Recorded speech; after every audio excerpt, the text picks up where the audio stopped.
আসসালামু আলাইকুম, রাহাত মির বলছি। স্বাগত সবাইকে। এসএসসি ফিজিক্সের তৃতীয় অধ্যায় সবথেকে ইম্পর্ট্যান্ট অধ্যায়গুলোর ভিতরে একটি হচ্ছে ফোর্স অথবা বল। তো এই অধ্যায়ের প্রত্যেকটা টপিক সম্পর্কে এই অধ্যায়ের প্লে লিস্টে আলোচনা করা হয়েছে। যদি কারো কোনো সিঙ্গেল টপিক্সে সমস্যা থাকে সেখান থেকে দেখে আসতে পারেন। আজকের ক্লাসটা হচ্ছে একটা রিভিশন ক্লাস। টোটাল অধ্যায়টা খুব অল্প সময়ের মধ্যে আলোচনা করব, যেন যে কোনো স্টুডেন্ট জাস্ট অল্প সময়ের মধ্যেই যেন টোটাল অধ্যায়ের উপরে একটা স্বচ্ছ ধারণা রাখতে পারে এবং টোটাল অধ্যায় সম্পর্কে একটা ভালো একটা কনসেপ্ট গেইন করতে পারে। সো নিউটনের প্রথম সূত্র দিয়ে আমরা শুরু করি। বিজ্ঞানী নিউটন বলেছেন, বল প্রয়োগ না করলেই স্থির বস্তু চিরকাল স্থির থাকবে এবং গতিশীল বস্তু সমবেগে চলতে থাকবে। এ কথার মানে হচ্ছে, এই যে একটা এটা একটা পেন্সিল, এই পেন্সিলটা স্থির, এটার উপরে যদি বল প্রয়োগ না করি, মানে বাইরে থেকে যদি বল না দেই, এটা সারা জীবন এরকম স্থির থাকবে এবং এটা একটা গতিশীল বস্তু। এটার উপরেও যদি বাইরে থেকে বল প্রয়োগ না করি, তাহলে এটাও সারা জীবন এরকমভাবে গতিশীল অবস্থায় চলতে থাকবে, মানে কোনো দিনও সে থামবে না অথবা কোনো দিনও সে স্থির হবে না। এরপরে হচ্ছে জড়তা। জড়তা হচ্ছে বস্তু যেই অবস্থা আছে চিরকাল সেই অবস্থায় থাকতে চাওয়ার যে ইচ্ছা, তাকে জড়তা বলে। সহজ করে বলি, যেমন এই পেন্সিলটা হচ্ছে স্থির, ও চাইবে সারা জীবন এরকমভাবেই স্থির থাকতে, এবং এই পেন্সিলটা হচ্ছে গতিশীল, ও সারা জীবন চাইবে ওই রকমভাবেই গতিশীল থাকতে। তো স্থির বস্তু সারা জীবন স্থির থাকতে চায়, গতিশীল বস্তু সারা জীবন গতিশীল থাকতে চায়। এই যে স্থির বা গতিশীল থাকতে চাওয়ার যে ইচ্ছা, তাকেই হচ্ছে বলে জড়তা। এরপরে হচ্ছে বল। আমরা অনেক সময় বলি যা স্থির বস্তুকে গতিশীল করে তাকেই বল বলে। আচ্ছা, আমরা যদি কোনো একটা দেয়ালকে যদি ধাক্কা দিই, দেয়াল কি কোনো দিন গতিশীল হবে? কোনো দিনও গতিশীল হবে না, কিন্তু আমরা তো বল প্রয়োগ করলাম, তাই না? তো যা স্থির বস্তুকে গতিশীল করে, যেমন হচ্ছে এই পেন্সিলটার উপরে বল প্রয়োগ দিলে এটা গতিশীল হয়ে যাবে, কিন্তু একটা দেয়ালের উপরে বল প্রয়োগ করলে সেটা গতিশীল হবে না। তাহলে সংজ্ঞাটা এরকম হবে, যা কোনো স্থির বস্তুকে গতিশীল করে বা করতে চায় এবং গতিশীল বস্তুর গতির দিক পরিবর্তন করে বা করতে চায়, তাকেই হচ্ছে বল বলে। যেমন হচ্ছে এই পেন্সিলটা এখন হচ্ছে গতিশীল, তাই না? এটাকে আমরা থামিয়ে দিলাম, তার মানে যা গতিশীল বস্তুর দিক পরিবর্তন করে। কিন্তু রাস্তা থেকে চলে যাওয়া কোনো একটা বাস বা ট্রাককে যদি আমরা থামিয়ে দেওয়ার চেষ্টা করি, সেটা আমরা কখনোই পারবো না। আমরা বল প্রয়োগ করব, কিন্তু আমরা থামিয়ে দিতে পারবো না, আমরা অ্যাক্সিডেন্ট করব। তাহলে হচ্ছে যা কোনো গতিশীল বস্তুকে স্থির করে তাকেই বল বলে? কখনোই না। তার মানে হচ্ছে যা কোনো স্থির বস্তুকে গতিশীল করে অথবা করতে চায় এবং কোনো গতিশীল বস্তুর গতির দিক পরিবর্তন করে বা করতে চায়, তাকেই বল বলে। এরপরে আমরা মৌলিক বল নিয়ে আলোচনা করব। এই মহাবিশ্বে মৌলিক বল মোট 4টি। মৌলিক বল মানে হচ্ছে যেই বলগুলো স্বাধীন, যেই বলগুলো অন্য কোনো বলের উপরে নির্ভর করে না। 4টি বলের প্রথমটি হচ্ছে মহাকর্ষ বল। মহাকর্ষ বল হচ্ছে মহাবিশ্বের যে কোনো 2টা বস্তুর মধ্যে যে বল, তাকে বলে মহাকর্ষ। যেমন হচ্ছে এটা একটা পেন্সিল, এটা একটা পেন্সিল, 2টা পেন্সিলের মধ্যে যে আকর্ষণ বল, এটাই হচ্ছে মহাকর্ষ বল। তাহলে মহাবিশ্বের যে কোনো 2টা বস্তুর মধ্যে, যেমন হচ্ছে সূর্যের সাথে অন্য একটা নক্ষত্র, যেমন হচ্ছে সূর্যের সবথেকে কাছের নক্ষত্রের নাম আলফা সেন্টারি, এই 2টার মধ্যে যে আকর্ষণ বল, তাকেও কিন্তু বলে মহাকর্ষ বল। তাহলে অভিকর্ষটা কি? অভিকর্ষ হচ্ছে পৃথিবী যখন কোনো কিছুকে তার নিজে দিকে টানে অথবা আকর্ষণ করে, তখন তাকে বলে অভিকর্ষ। তাহলে চাঁদ এবং পৃথিবীর আকর্ষণ কি মহাকর্ষ হবে নাকি অভিকর্ষ? কারণ পৃথিবী যদি চাঁদকে তার নিজের দিকে টানে, তখন পৃথিবী আর চাঁদের বল হয়ে যাবে অভিকর্ষ বল। কিন্তু চাঁদকে যদি পৃথিবী না টানতো, তখন চাঁদ আর পৃথিবীর আকর্ষণ বলটা হয়ে যেত মহাকর্ষ। সো মহাকর্ষ বল আর অভিকর্ষ বলের মধ্যে আশা করি আমরা পার্থক্যটা বুঝতে পারলাম। একটা ক্রিকেট বলকে যখন আমরা উপরের দিকে নিক্ষেপ করি, তখন মাটি সেটাকে নিচের দিকে টানে। কি বলের কারণে? অভিকর্ষ বলের কারণে। কিন্তু অনেক দূরের একটা বস্তু, যেমন হচ্ছে পৃথিবী থেকে লক্ষ কোটি মাইল দূরের একটা বস্তুকে পৃথিবী আকর্ষণ করে না, তাই না? ঠিক তেমনিভাবে পৃথিবী যদি কোনো কিছুকে তার নিজের দিকে আকর্ষণ করে, তখন সেটা হবে অভিকর্ষ। পৃথিবী যদি কোনো কিছুকে তার নিজের দিকে আকর্ষণ না করে, তখন সেটা আর অভিকর্ষ হবে না।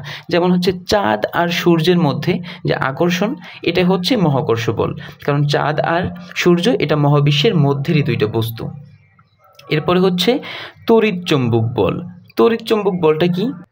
তড়িৎচুম্বক বলটাকে একটু সহজভাবে ব্যাখ্যা বিশ্লেষণ করি। সেটা হচ্ছে কোনো একটা তার, যেমন মনে করি হচ্ছে এটা একটা তার, এই তারের মধ্য দিয়ে যখন বিদ্যুৎ চলে তখন এই বিদ্যুৎ চলার সাথে সাথে এখানে একটা চুম্বক ক্ষেত্রের তৈরি হয়, মানে একসাথে এটার মধ্য দিয়ে বিদ্যুৎও প্রবাহিত হয় এবং এটা একটা হালকা একটা চুম্বকের মতো কাজ করে।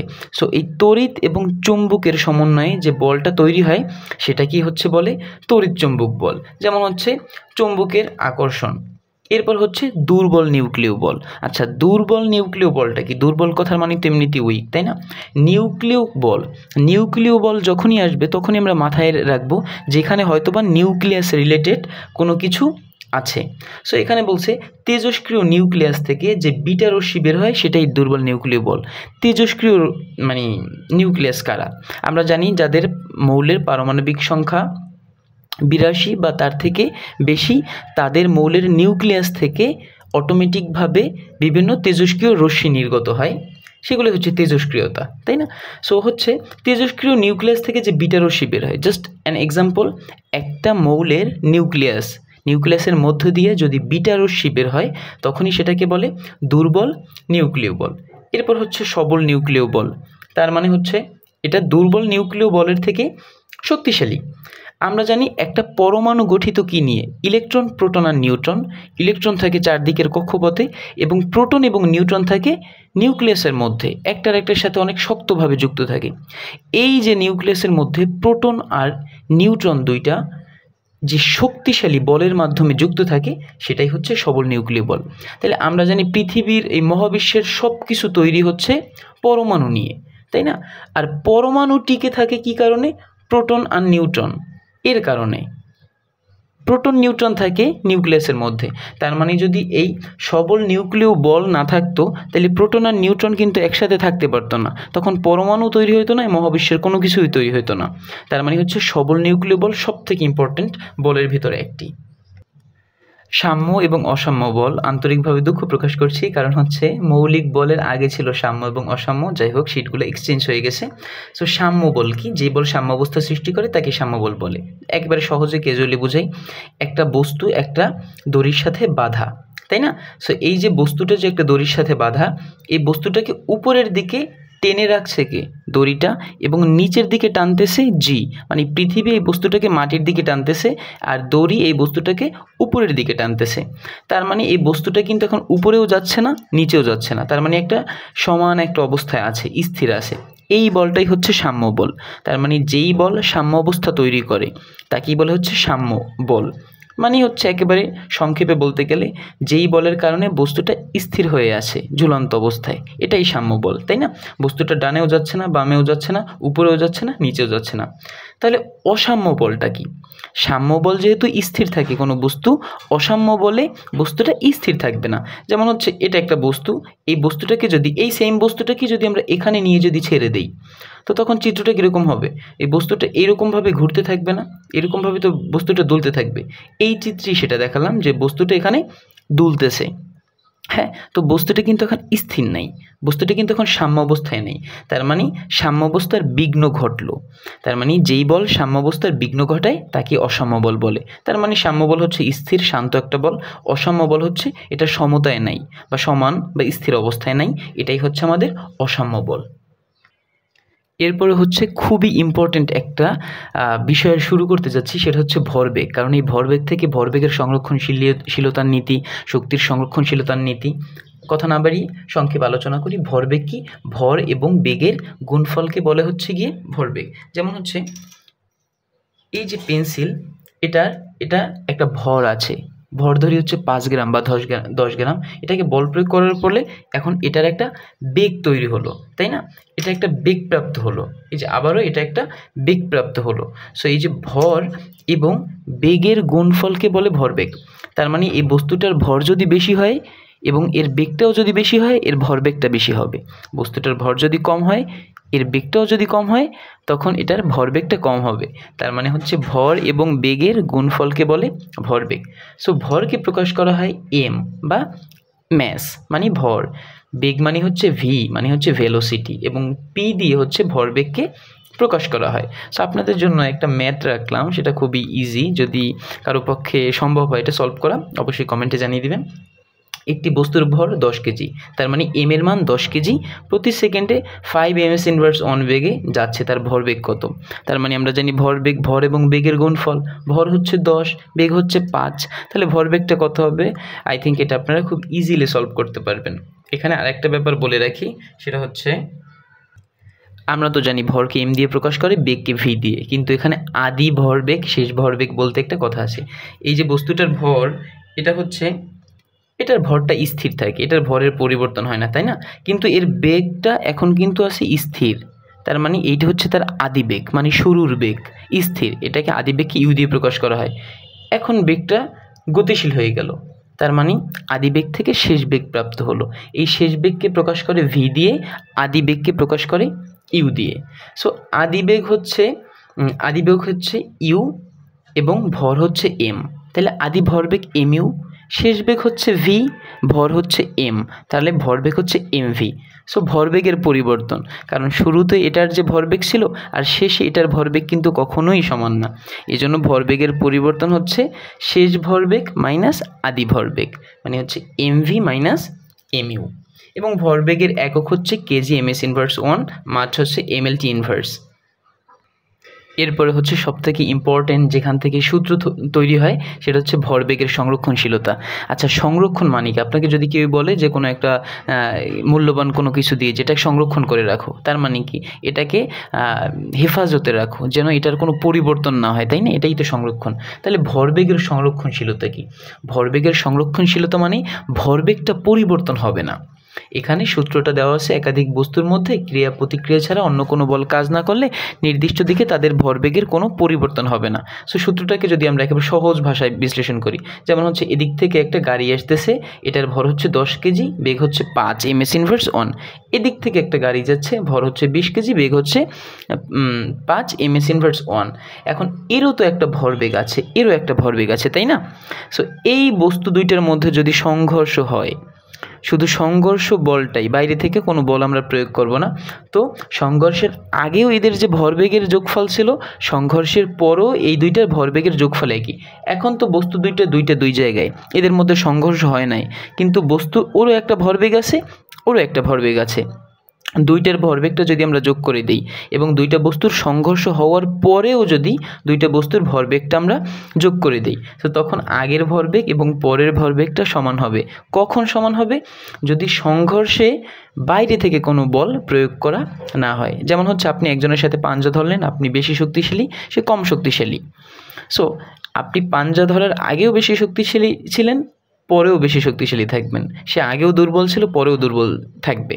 সো যদি পাঞ্জা চলাকালীন সময় কেউ যদি এসে ওই ব্যক্তিকে যদি কেউ হেল্প করে, তার মানে আপনি কিন্তু হেরে যাবেন, তাই না? সেটাই বলছে যে বাইরে থেকে কোনো বল প্রয়োগ করা যাবে না। এখন আমরা এটা ম্যাথমেটিক্যালি প্রুফ করি। এটা হচ্ছে m1 হচ্ছে 10, এটা হচ্ছে ভরবেগের সংরক্ষণশীলতার সূত্র, m1 u1 plus m2 u2 is equal to m1 v1 plus m2 v2, মানে হচ্ছে প্রথম বস্তুর আদি ভরবেগ প্লাস দ্বিতীয় বস্তুর আদি ভরবেগ, তারপরে সংঘর্ষের পরে প্রথম বস্তুর শেষ ভরবেগ, দ্বিতীয় বস্তুর শেষ ভরবেগ। So m1 u1 m2 u2 m1 v1 m2 v2 সবগুলো মান বসানোর পরে এ পাশেও আসলো 150, এ পাশেও আসলো 150 কেজি ms ইনভার্স 1 ভরবেগ। এখন তার মানে হচ্ছে সংঘর্ষের আগেও দুইটা বস্তুর ভরবেগ যেটা ছিল, সংঘর্ষের পরেও দুইটা বস্তুর ভরবেগ সেটাই হলো, ভরবেগের কোনো পরিবর্তন হয়নি। কেন হয়নি? কারণ ক্রিয়া প্রতিক্রিয়া ছাড়া বাইরে থেকে আর কোনো বল এখানে প্রয়োগ করা হয়নি। এরপরে হচ্ছে এই অধ্যায়ের আরেকটা মোস্ট ইম্পর্টেন্ট ম্যাথমেটিক্যাল পার্ট, সেটা হচ্ছে শক্তির সংরক্ষণশীলতা, যেখান থেকে অনেক হিউজ পরিমাণ ম্যাথমেটিক্যাল টার্ম এসে থাকে। সো ভরবেগের সংরক্ষণশীলতা সূত্র থেকে আমরা শক্তির সংরক্ষণশীলতা সূত্রটা প্রতিপাদন করে থাকি। আমরা জানি, আচ্ছা, যখন দুইটা বস্তুর মধ্যে, এই যে দুইটা বস্তুর মধ্যে সংঘর্ষ হলো, এটা এখানে একটা গতি ছিল না, দুইটা বস্তুরই তো একটা বেগ ছিল বা গতি ছিল, গতি না থাকলে কি কোনোদিনও সংঘর্ষ হতো? সো শক্তির সংরক্ষণশীলতা আসে মূলত গতিশক্তি থেকে। আমরা জানি গতিশক্তির সূত্র হচ্ছে হাফ mv²। তো m মানে বেগ, v মানে m মানে ভর, b মানে বেগ, অথবা এটাকে আমরা লিখতে পারি mu², কারণ ইউ মানে তো আদি বেগ আর ভি মানে শেষ বেগ। সো mv² মানে ভর ইন্টু বেগ স্কোয়ার, সেখানে তো আমরা ভি এর পরিবর্তে আমরা ইউ বসাতে পারি, তাই না? সো এখন এই ভরবেগের সংরক্ষণশীলতাটাকে আমরা মডিফাইড করব শক্তির সংরক্ষণশীলতায়। সো আমরা জানি শক্তির সূত্র হচ্ছে হাফ এম ভি স্কোয়ার অথবা half M U square. So যেখানে এম আর ইউ ছিল সেটার সামনে আমরা একটা হাফ যোগ করে দেব এবং একটা স্কোয়ার বসিয়ে দেব। তো প্রত্যেকটার সাথে একটা হাফ আর একটা স্কোয়ার বসিয়ে দিলেই সেটা ভরবেগের সংরক্ষণশীলতা থেকে হয়ে গেল শক্তির সংরক্ষণশীলতার সূত্র। সো তারপরে আমরা এই প্রত্যেকটা থেকে আমরা হাফ কমন নিতে পারি এবং আমরা জানি যে উভয় পক্ষে যদি একই মান থাকে সেটা আমরা ভ্যানিশ করে দিতে পারি। তার মানে উভয় পক্ষ থেকে আমরা হাফটাকে আবার কেটে দিলাম এই ম্যাথে এবং m1 এর মান বসালাম, u1 এর মান বসালাম, স্কোয়ার করে দিলাম, m2 এর মান বসালাম, u2 এর মান বসি স্কোয়ার করে দিলাম। তারপর প্রত্যেকটাভাবে সূত্রে যেরকমভাবে মানগুলো বসানো আছে আমরা সেই মানে সূত্রটা যেভাবে সাজানো আছে আমরা সেই মানগুলো বসিয়ে আমরা সূত্রটা সাজালাম। সো এখানে কিন্তু আমাদের আদি শক্তির সংরক্ষণশীলতা, আগেরটা ছিল ভরবেগের, এটা হচ্ছে শক্তির সংরক্ষণশীলতা, মানে হচ্ছে এদের সংঘর্ষের আগে মোট গতিশক্তি বা মোট শক্তিটা কিন্তু ছিল 750 চলে আসে এখানে, তাই না? এবং এদের সংঘর্ষের পরে মোট শক্তিটাও কিন্তু চলে আসে 750। তার মানে একটা ব্যাপার আমরা ক্লিয়ার হতে পারলাম যে সংঘর্ষের আগেও যে ভরবেগ ছিল সংঘর্ষের পরেও সেই ভরবেগ, আবার হচ্ছে সংঘর্ষের আগেও শক্তি যতটুকু ছিল সংঘর্ষের পরেও শক্তি ততটুকুই আছে। তার মানে আমরা জানি ভরবেগ আর শক্তি কোনোটাই পরিবর্তন হয়নি। সংঘর্ষের আগেও যতটুকু ভরবেগ ছিল সংঘর্ষের পরেও ততটুকু ভরবেগ, সংঘর্ষের আগেও যতটুকু শক্তি ছিল সংঘর্ষের পরেও ততটুকু শক্তি অপরিবর্তিত, মানে কোনো পরিবর্তন হয়নি। তার মানে ভরবেগ এবং শক্তি দুইটাই সংরক্ষিত হয়েছে, সংরক্ষিত মানে একই থেকেছে, যেটার কোনো পরিবর্তন হয়নি। সো এই টার্মটা হচ্ছে ম্যাথমেটিক্সের জন্য এই অধ্যায় মোস্ট ইম্পর্ট্যান্ট। সো আশা করি আপনারা বুঝতে পারলেন। নিউটনের দ্বিতীয় সূত্রতে বলেছে বস্তুর ভরবেগের পরিবর্তনের হার এর উপর প্রযুক্ত বলের সমানুপাতিক এবং বল যেদিকে ক্রিয়া করে ভরবেগের পরিবর্তনও সেই দিকেই ঘটে। ওকে, সেটা একটা বস্তু, এটার ভর আছে, এটার বেগও আছে। সো ভরবেগের পরিবর্তনের হার মানে হচ্ছে পরিবর্তনের হার বলতে সময়ের সাথে সাথে কতটুকু পরিবর্তন হয়। যদি শুধু বলতো ভরবেগের পরিবর্তন তখন এই হচ্ছে ভরবেগের পরিবর্তন। ভরবেগের পরিবর্তনের হার মানে হচ্ছে একে সময় দিয়ে ভাগ করতে হবে, তখন আমরা পেয়ে যাই পরিবর্তনের হার। হার মানেই হচ্ছে সময়ের সাথে সাথে কি পরিমাণ পরিবর্তন হয়। সো ভরবেগের পরিবর্তনের হার হচ্ছে এর উপর প্রযুক্ত বলের সমানুপাতিক এবং বল যেদিকে ক্রিয়া করে ভরবেগের পরিবর্তনও সেই দিকে ঘটে। এই কথাটার মানে হচ্ছে এটার ভরবেগের পরিবর্তন কতটুকু হবে এটা ডিপেন্ড করে প্রযুক্ত বলের উপর। যদি এটার উপর আমরা কম বল প্রয়োগ করি এটা কম গতিশীল হবে, বেশি বল প্রয়োগ করলে এটা বেশি গতিশীল হবে। এটাই হচ্ছে প্রযুক্ত বলের সমানুপাতিক। তার মানে যেই অনুপাতে বল দিব সেই অনুপাতে এর ভরবেগটা পরিবর্তন হবে। এবং আরেকটা কথা যেটা হচ্ছে বল যেদিকে প্রয়োগ করা হয়, যেমন হচ্ছে এই যে মার্কারটাকে এখানে রাখলাম, যদি আমরা এই দিকে বল প্রয়োগ করি তাহলে ভরবেগের পরিবর্তনটাও কিন্তু এই দিকে ঘটবে। যদি এই বস্তুটিকে আমরা এই দিকে যদি বল প্রয়োগ করি ভরবেগের পরিবর্তন কিন্তু এদিকেই ঘটবে। সো মেইন কথা হচ্ছে দুইটা, যে হচ্ছে যে যদি কম বল প্রয়োগ করি এটা কম বেগে গতিশীল হবে, যদি এটা বেশি বেগে যদি বল প্রয়োগ করি বেশি বেগে গতিশীল হবে, এবং যেই দিকে বল প্রয়োগ করব এর ভরবেগটাও সেই দিকেই মুভ করবে। সেটাকে আমরা ম্যাথমেটিক্যালি একটু প্রুফ করি। ভরবেগের পরিবর্তন আমরা জানি এমভি, শেষ বেগ হচ্ছে ভি, তার মানে শেষ ভরবেগ এমভি, আদি বেগ ইউ, আদি ভরবেগ এম ইউ। তো ভরবেগের পরিবর্তন কি? শেষ ভরবেগ মাইনাস আদি ভরবেগ মানে MV minus M U. So ভরবেগের পরিবর্তনের হার, তার মানে ভরবেগের পরিবর্তনটাকে আমরা সময় দিয়ে ভাগ করলে পাবো ভরবেগের পরিবর্তনের হার প্রযুক্ত বলের সমানুপাতিক। তার মানে এটা ডিপেন্ড করে কার উপর? বলের উপর। যে ভরবেগের পরিবর্তনটা কতটুকু হবে এটা নির্ভর করে এফ এর উপর বা প্রযুক্ত বলের সমানুপাতিক। এখন এই দুইটা থেকে কিন্তু আমাদের এম কমন যায়। সো এখানে থাকে v minus u divided by t. আমরা জানি ত্বরণের সূত্র হচ্ছে a equal v minus u divided by t. So v minus u divided by t এর পরিবর্তে আমরা এ বসিয়ে দিতে পারি, তখন আমাদের হয়ে যাবে F equal to M A. এটাই হচ্ছে নিউটনের দ্বিতীয় সূত্রের ম্যাথমেটিক্যাল সলিউশন। মহাকর্ষ সূত্র আমরা কিছুক্ষণ আগেই পড়েছি, সেটা হচ্ছে মহাবিশ্বের প্রত্যেকটা বস্তুই একে অপরকে নিজের দিকে আকর্ষণ করে। এই আকর্ষণ বলের মান যেমন হচ্ছে, আমরা এটাকে যদি সংজ্ঞা অনুসারে পড়ার চেষ্টা করি, তখন মহাবিশ্বের প্রতিটি বস্তুকণা একে অপরকে নিজের দিকে আকর্ষণ করে।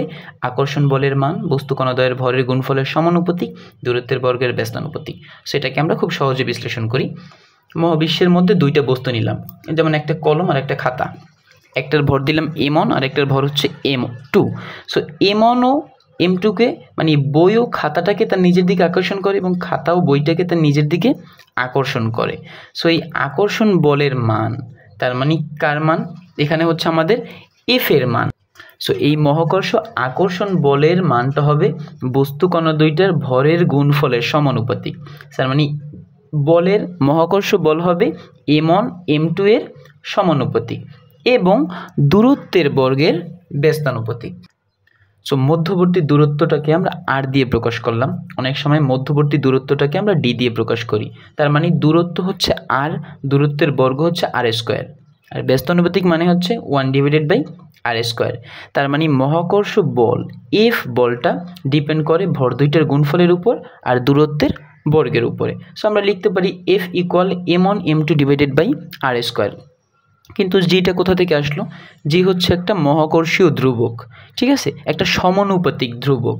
আমরা যখন এই ধরনের কোনো ম্যাথ করে থাকি তখন এক একটা কনস্ট্যান্ট বা এক একটা ধ্রুবক মান আমরা নিয়ে এসে ম্যাথটাকে আমরা সলভ করে থাকি।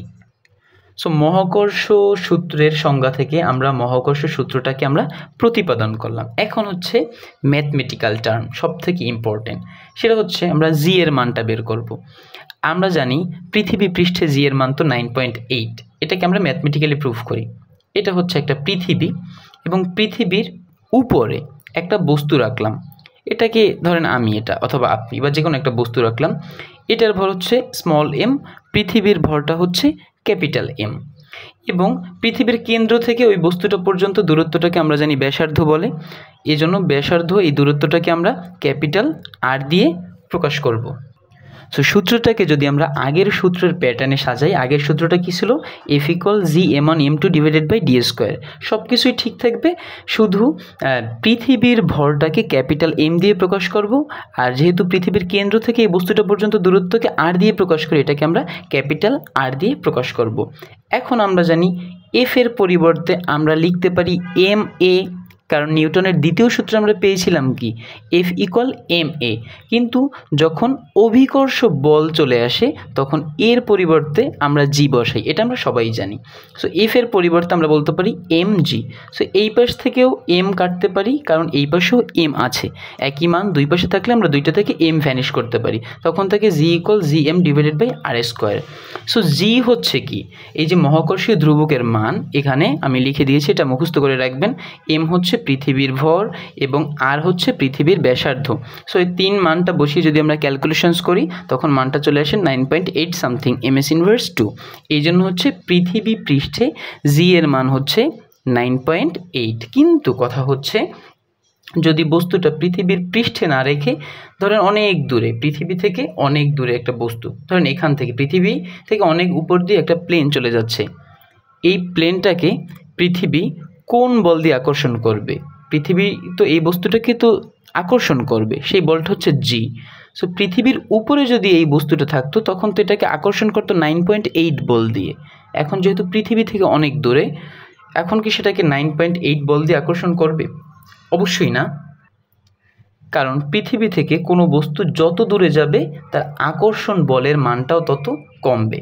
সো এক্স্যাক্টভাবে এই যে আমরা, এটা হচ্ছে আমাদের 2 নম্বর সূত্র, যে পৃথিবী যদি থাকে তখন আমরা ক্যাপিটাল এম আনবো এবং ক্যাপিটাল আর আনবো। এখন এই জায়গাটায় জি এর মানটা কত হবে? আমরা জানি পৃথিবী পৃষ্ঠে জি এর মান 9.8, এই জায়গাটায় জি এর মানটা কত হবে এটা আমরা এখন বের করব। তো আমরা আগের সূত্রে জি এর মান বের করার সূত্রটা ছিল জি = gm/r²। কিন্তু এটা যদি পৃথিবীর পৃষ্ঠে হতো তখন জি এর মান বের করার সূত্রটা হতো gm/r²। আর স্কোয়ার, কিন্তু এটা কিন্তু পৃথিবীর পৃষ্ঠে না, পৃথিবী থেকে অনেক দূরে। তার মানে পৃথিবীর কেন্দ্র থেকে যখন এই পর্যন্ত দূরত্ব ক্যাপিটাল আর, এই থেকেও কিন্তু আবার এই পর্যন্ত একটা দূরত্ব আছে, সেটাকে আমরা স্মল আর দিয়ে প্রকাশ করব। সো পৃথিবীর কেন্দ্র থেকে এই বস্তুর পর্যন্ত দূরত্ব কিন্তু দুইটা, একটা হচ্ছে পৃথিবীর কেন্দ্র থেকে এই পৃষ্ঠ পর্যন্ত ব্যাসার্ধের দূরত্বটাকে ক্যাপিটাল আর, এবং এখান থেকে এই বস্তু পর্যন্ত যেই দূরত্ব সেটা হচ্ছে স্মল আর। তার মানে আমরা লিখতে পারি এই জায়গার এই জিটাকে আমরা বলতে পারি জি প্রাইম ইজ ইকুয়াল টু, ঠিক এই সূত্রের মতোই, জি এম ডিভাইডেড বাই, এখানে আমরা ক্যাপিটাল আর স্কোয়ার লিখতে পারবো না, কারণ আগে আমাদের জাস্ট একটা ছিল আর বা দূরত্ব, তখন আমরা আর বসিয়ে দিয়েছিলাম। আগের সূত্রে আমাদের দূরত্ব একটা ছিল আর বসিয়ে দিলাম, কিন্তু এখানে আমাদের দূরত্ব দুইটা, একটা ক্যাপিটাল আর আর একটা স্মল আর। সো আমরা লিখতে পারি আর প্লাস স্মল আর, এই জন্য g prime equal G M divided by capital R plus small r whole square, তাই না?